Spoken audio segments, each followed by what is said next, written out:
Hello, everybody. You're welcome to the Mzalendo Radio. Today, I want to talk about President Museveni and his legacy. President Museveni came to power in Uganda in 1986, and his first 10 years, Museveni was viewed as a darling, as a revolutionary, as a person who was going to change Uganda.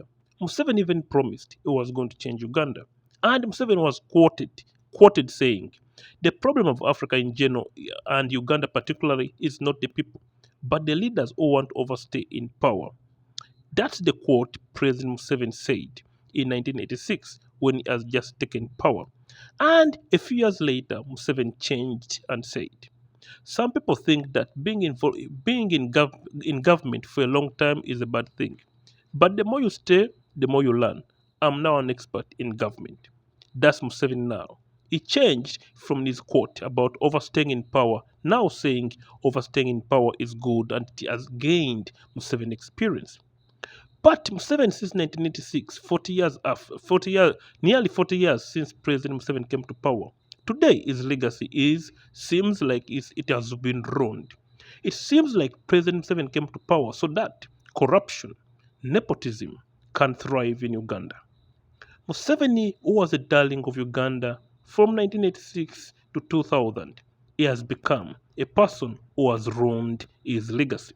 All right, so how has Museveni ruined his legacy? Let me give you the points.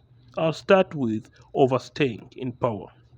Overstaying in power, as Museveni claims that it has given him experience, it has not given him experience. Because today in Uganda, corruption has increased under Museveni compared how it was the first 10 years when Museveni was in power. Today, nepotism is evident in Museveni's government. His wife is the Minister of Education.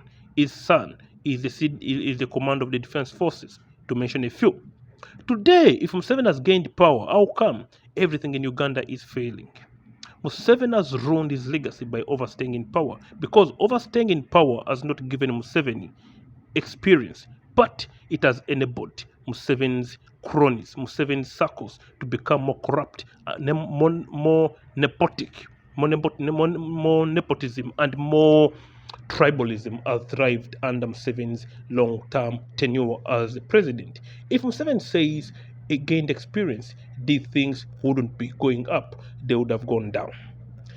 Next, Museveni ruined his legacy corruption. Corruption today in Uganda is at a high level compared to how it was the first 10 years of Museveni's rule. Today, corruption is what is used by everything. Today, corruption is the order of the day in Uganda. Corruption has not gone down. If Museveni had experience, as he claims, that overstaying in power has given him experience, corruption wouldn't be as high as it is today. In Uganda, they can't even complete a project. Look at the Ugandan flyover. It's 7 years, it's not yet completed. The Kenyan flyover is well longer, but it's completed. Look at the Tanzanian dam, it's nearly completed, yet it was started the same time with the Ugandan flyover. So, Museveni has ruined his legacy also through corruption. Another way Museveni has ruined his legacy is nepotism. Today, nepotism is the order of the day in Uganda. You might think President Museveni came to power so that nepotism can thrive. I can't even talk about it more until you search about it. Museveni's wife, the Minister of Education, I don't know. His son, his family, his brothers are all holding big offices big offices in Museveni's government. All right, let's also run at tribalism. Today, more Ugandans feel like President Museveni is more tribalistic than any other president before. Tribalism today in Uganda is very evident. It can't be hidden. That's for sure. So there's no way Museveni has not ruined his legacy through tribalism. Because tribalism today, every Ugandan witnesses this. And every Ugandan talks about it. But many fear to come and talk about it on YouTube because of the consequences Museveni's government can do to them. So Museveni has ruined his legacy through many ways. Nepotism, corruption, tribalism. His overstaying power has ruined his legacy more than any other thing. Once Bobi Wine said, adui wa Museveni ni Museveni mwenyewe, si ndio mimi. Meaning, Museveni's enemy is Museveni himself, not me. I'm quoting Bobi Wine. Museveni, it seems, listen again. It seems like Museveni came to power so that corruption can thrive. tribalism can thrive, nepotism can thrive, and every government institution has fallen under Museveni. Today, Museveni is the institution of Uganda. No institution in Uganda works without President Museveni. That's why you see Ugandan schools are in shambles. That's why you see Ugandan hospitals are in shambles. That's why you see Ugandan roads are in shambles. Everything in Uganda is going under the drain. It's going downhill because Museveni is the law, and the law is Museveni in Uganda. Museveni's legacy has been turned and tarnished by him himself. Nobody has ruined Museveni's legacy like Museveni himself.